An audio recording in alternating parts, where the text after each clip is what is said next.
क्या आपके घर में हमेशा कलह रहती है? काम बनते बनते बिगड़ जाते हैं और मन की इच्छाएं पूरी नहीं हो रही? तो आज सुनिए माँ संतोषी की यह चमत्कारिक व्रत कथा। माना जाता है कि जो भी भक्त सच्चे मन से श्रद्धा से संतोषी माँ का व्रत करता है और यह व्रत कथा सुनता है, उसके जीवन से दुख, दरिद्रता और परेशानियाँ स्वयं ही दूर हो जाती हैं। लेकिन इस व्रत में एक ऐसी बात है जिसकी छोटी सी गलती भी माँ को नाराज कर सकती है। तो आखिर क्या है वह नियम और कैसे माता ने अपने भक्त की हर मनोकामना पूर्ण की? जानने के लिए कथा को पूरा सुनिएगा और वीडियो को अंत तक देखिएगा। जय माँ संतोषी। तो आइए शुरू करते हैं संतोषी माता की व्रत कथा या फिर शुक्रवार व्रत कथा। तो बोलिए संतोषी माता की जय। एक गांव में एक बुढ़िया रहती थी जिसके 7 बेटे थे। 6 कमाने वाले थे और एक निकम्मा था। बुढ़िया माँ 6 बेटों की रसोई बनाती, भोजन कराती और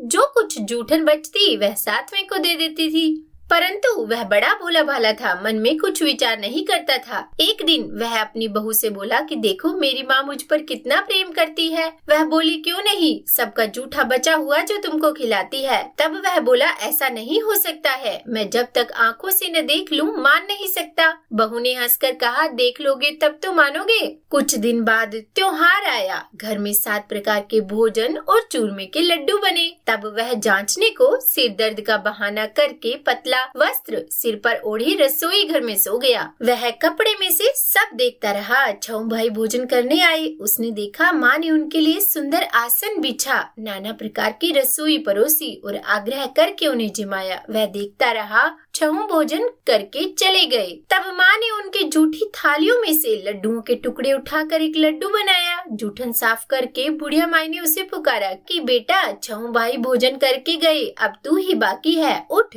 तू कब खाएगा? तब वह कहने लगा कि माँ मुझे भोजन नहीं करना, मैं अब परदेश जा रहा हूँ। तब माँ ने कहा कि कल जाता है तो आज चला जा। वह बोला हाँ हाँ आज ही जा रहा हूँ और यह कहकर वह घर से निकल गया। चलते समय उसे अपनी स्त्री की याद आ गई। वह गौशाला में कंडे थाप रही थी। तब वह जाकर अपनी पत्नी से बोला कि हम जावे परदेश, आवेंगे कुछ काल, तुम रहियो संतोष से धर्म आपनो पाल। तब वह बोली कि जाओ पिया आनंद से, हमारो सोच हटाए, राम भरोसे हम रहे, ईश्वर तुम्हें सहाय। 2 निशानी आपनी देख धरू मैं धीर, सुधीमती हमरी बिसरियो, रखियो मन गंभीर। तब वह बोला कि मेरे पास तो कुछ भी नहीं है, यह अंगूठी है सो ले ले और अपनी कुछ निशानी मुझे दे दे। तब वह बोली कि मेरे पास क्या है, यह गोबर भरा हाथ है। और यह कहकर उसकी पीठ पर गोबर के हाथ की थाप मार दी। अब वह चल दिया। चलते चलते दूर देश पहुंचा। वहाँ एक साहूकार की दुकान थी। वहाँ जाकर कहने लगा कि भाई मुझे नौकरी पर रख लो। साहूकार को जरूरत थी, बोला रह जा। लड़के ने पूछा तनख्वाह क्या दोगे? तो साहूकार ने कहा कि काम देख कर दाम मिलेंगे। साहूकार की नौकरी मिली। वह सुबह 7 बजे से रात के 10 बजे तक नौकरी करने लगा। कुछ दिनों में दुकान का सारा लेन देन, हिसाब किताब, ग्राहकों को माल बेचना, सारा काम करने लगा। साहूकार के 7-8 नौकर थे। वे सब चक्कर खाने लगे। यह तो बहुत होशियार बन गया। सेठ ने भी काम देखा और 3 महीने में ही उसे आधे मुनाफे का हिस्सेदार बना लिया। अब वह कुछ वर्ष में ही नामी सेठ बन गया और मालिक सारा कारोबार उस पर छोड़कर चला गया। अब बहू पर क्या बीती वो सुनो। सास ससुर उसे दुख देने लगे। सारी गृहस्थी का काम करा के उसे लकड़ी लेने जंगल में भेजते। इसी बीच घर के आटे से जो भूसी निकलती उसकी रोटी बनाकर रख दी जाती और फूटे नारियल की नरेली में पानी। इस तरह दिन बीतते रहे। एक दिन वह लकड़ी लेने जा रही थी तो रास्ते में बहुत सी स्त्रियां संतोषी माता का व्रत करती दिखाई दी। वह वहाँ खड़ी होकर कथा सुनने लगी और पूछा बहनों तुम किस देवता का व्रत करती हो और उसके करने से क्या फल मिलता है? इस व्रत को करने की की विधि क्या है? यदि तुम अपने इस व्रत का विधान मुझे समझा कर कहोगी तो मैं तुम्हारा बड़ा एहसान मानूंगी। तब उनमें से एक स्त्री बोली कि सुनो, यह संतोषी माता का व्रत है। इसके करने से निर्धनता, दरिद्रता का नाश होता है, लक्ष्मी आती है, मन की चिंताएं दूर होती है, घर में सुख होने से मन को प्रसन्नता और शांति मिलती है, निपुति को पुत्र मिलता है, प्रीतम बाहर गया हो तो शीघ्र घर आवे, कुंवारी कन्या को मन पसंद वर मिले, राजद्वार में बहुत दिनों से मुकदमा चल रहा हो तो खत्म हो जावे, कलह कलेश की निवृत्ति हो, सुख शांति हो, घर में धन जमा हो, पैसे जायदाद का लाभ हो, रोग दूर हो जावे और जो कुछ मन में कामना हो वह सब संतोषी माता की कृपा से पूरी हो जावे, इसमें संदेह नहीं। तो अब वह पूछने लगी कि यह व्रत कैसे किया जाए, यह भी बताओ तो बड़ी कृपा होगी। तब स्त्रियां बोली कि 1.25 आने का गुड़ चना लेना, इच्छा हो तो 5.25 आने का लेना या 1.25 रुपए का भी, सहूलियत के अनुसार लेवे, बिना परेशानी और श्रद्धा और प्रेम से जितना भी बन पड़े सवाया लेना, प्रत्येक शुक्रवार को निराहार रहकर कथा सुनना, इसके बीच क्रम टूटे नहीं, लगातार नियम पालन करना, सुनने वाला कोई न मिले तो घी का दीपक जलाकर उसके आगे जल के पात्र को सामने रखकर कथा कहना, परंतु नियम न टूटे, और जब तक कार्य सिद्ध न हो नियम का पालन करना, और कार्य सिद्ध हो जाने पर व्रत का उद्यापन करना। 3 मास में माता फल पूरा करती है, और यदि किसी के ग्रह खोटे भी हों तो भी माता वर्ष भर में कार्य सिद्ध करती है। फल सिद्ध होने पर ही उद्यापन करना चाहिए, बीच में नहीं। उद्यापन में 2.5 सेर आटे का खाजा तथा इसी परिमाण से खीर तथा चने का साग करना, 8 लड़कों को भोजन कराना, जहाँ तक मिले देवर जेठ भाई बंधु के हो, न मिले तो रिश्तेदारों और पड़ोसियों को बुलाना, उन्हें भोजन करा यथाशक्ति दक्षिणा दे, माता का नियम पूरा करना, और हाँ, उस दिन घर में कोई खटाई न खाए। यह सुन बुढ़िया के लड़के की बहू चल दी, रास्ते में लकड़ी के बोझ को बेच दिया और उन पैसों से गुड़ चना ले माता के व्रत की तैयारी कर आगे चली, और सामने मंदिर देखकर पूछने लगी कि यह मंदिर किसका है। सब कहने लगे संतोषी माता का मंदिर है। यह सुनकर वह माता के मंदिर में जाकर चरणों में लौटने लगी, दीन हो विनती करने लगी कि माँ, मैं निपट अज्ञानी हूँ, व्रत के कुछ भी नियम नहीं जानती, मैं दुखी हूँ, हे माता, हे जगत जननी, मेरा दुख दूर कर, मैं तेरी शरण में हूँ। माता को दया आई। एक शुक्रवार बीता कि दूसरे को उसके पति का पत्र आया, और तीसरे शुक्रवार को उसका भेजा हुआ पैसा भी आ पहुँचा। यह देख जेठ जेठानी मुँह सिकोड़ने लगे, इतने दिनों में इतना पैसा आया, इसमें क्या बड़ाई। लड़के ताना देने लगे कि काकी के पास अब पत्र आने लगे, रुपया आने लगा, अब तो काकी की खातिर बढ़ेगी, अब तो काकी बोलने से भी नहीं बोलेगी। तब बेचारी सरलता से कहती कि भैया, कागज आवे रुपया आवे तो हम सब के लिए ही अच्छा है, और ऐसा कहकर आंखों में आंसू भरकर संतोषी माता के मंदिर में आ मातेश्वरी के चरणों में गिरकर रोने लगी और कहने लगी कि माँ, मैंने तुमसे पैसा कब मांगा है, मुझे पैसे से क्या काम है, मुझे तो अपने सुहाग से काम है, मैं तो अपने स्वामी के दर्शन मांगती हूँ। तब माता ने प्रसन्न होकर कहा कि जा बेटी, तेरा स्वामी भी आएगा। यह सुनकर खुशी से बावली होकर घर में जाकर काम करने लगी। अब संतोषी माँ विचार करने लगी कि इस भोली पुत्री को मैंने कह तो दिया कि तेरा पति आवेगा, पर कैसे, वह तो इसे स्वप्न में भी याद नहीं करता, उसे याद दिलाने के लिए मुझे ही जाना पड़ेगा।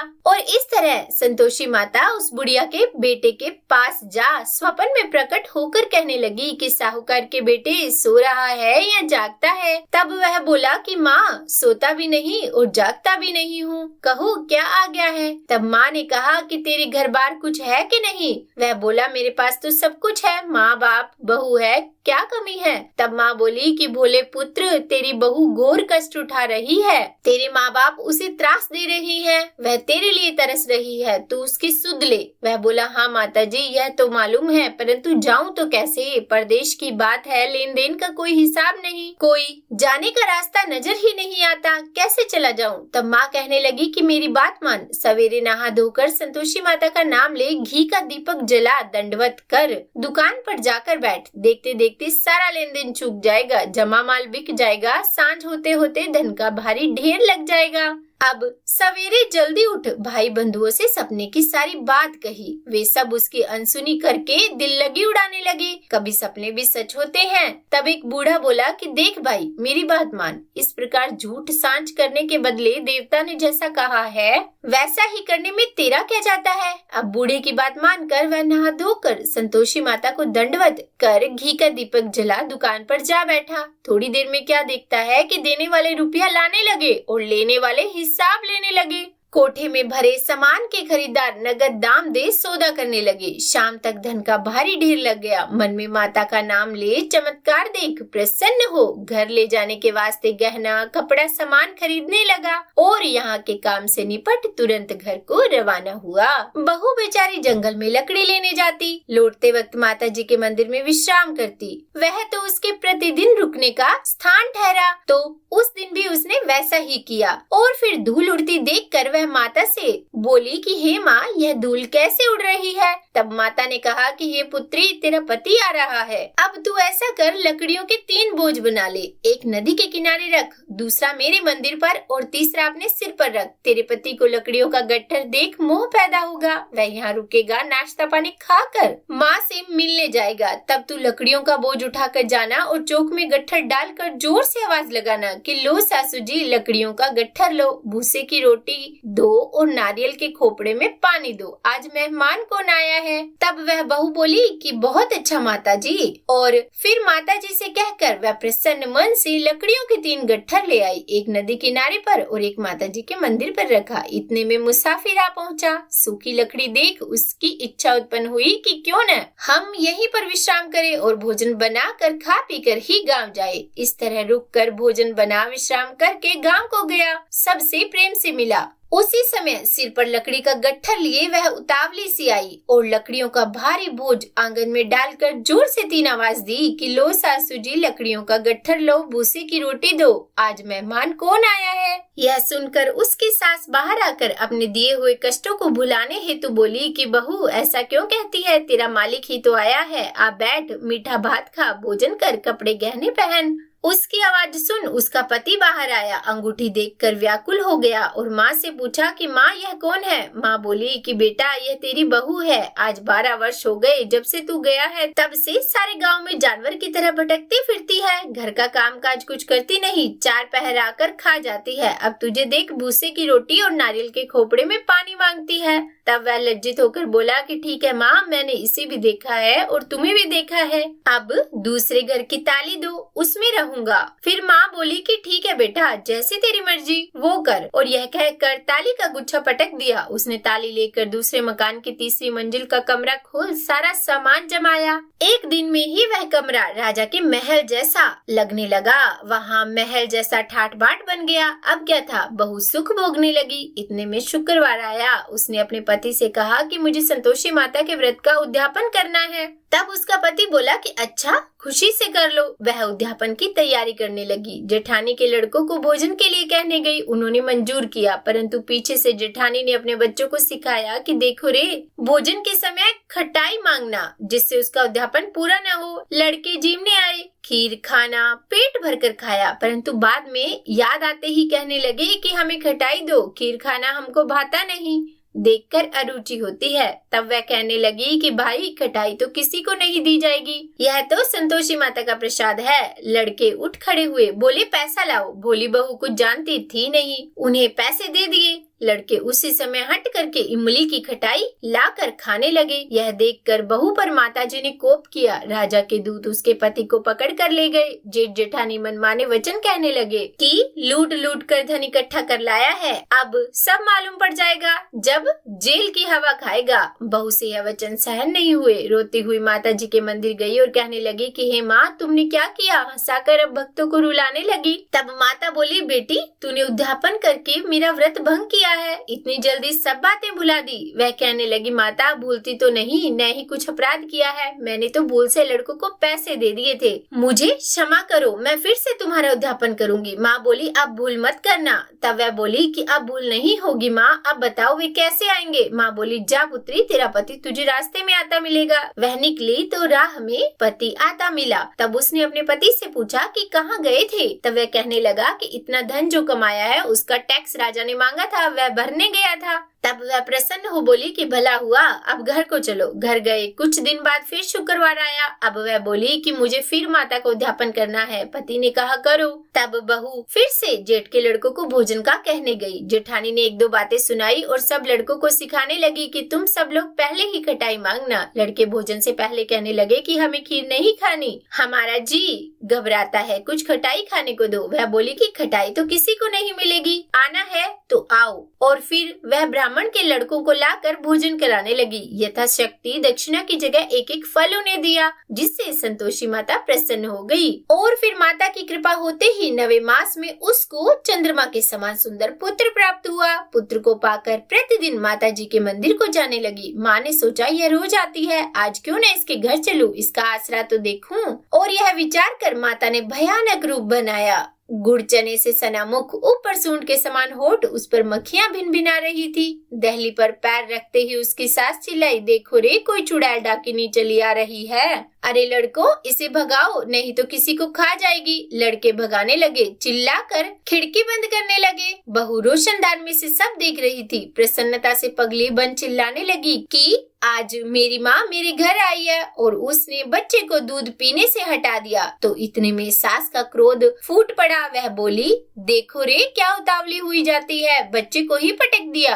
और इतने में माँ के प्रताप से उसे हर जगह लड़के ही लड़के नजर आने लगे। तब वह बोली, माँ, मैं जिसका व्रत करती हूँ यह संतोषी माता वही है। और इतना कहकर झट से सारे किवाड़ खोल दिए। सबने माता जी के चरण पकड़ लिए और विनती कर कहने लगे कि हे माता, हम मूर्ख हैं, अज्ञानी हैं, आपके व्रत की विधि हम नहीं जानते, व्रत भंग कर हमने बड़ा अपराध किया है। हे जगत माता, आप हमारा अपराध क्षमा करो। और ऐसा कहने पर माता प्रसन्न हुई तो बोलिए, संतोषी माता की जय। हे माँ, आपने बहू को जैसा फल दिया वैसा फल सभी को देना, और जो यह कथा पढ़े या सुने उसके मनोरथ पूर्ण करना। तो बोलिए, संतोषी माता की जय। हे माँ, आज की यह कथा कहने, सुनने या सुनाने में हमसे कोई गलती हो गई हो तो हमें क्षमा करना। उम्मीद करती हूँ आपको यह कथा अच्छी लगी होगी। मुझे कमेंट करके जरूर बताइएगा। और अगर वीडियो पसंद आई हो तो लाइक करना और ज्यादा से ज्यादा शेयर करना। और हाँ, चैनल को सब्सक्राइब करके बेल आइकन को भी प्रेस कर देना। और कमेंट बॉक्स में जय संतोषी माता जरूर लिखना। तो बोलिए, संतोषी माता की जय।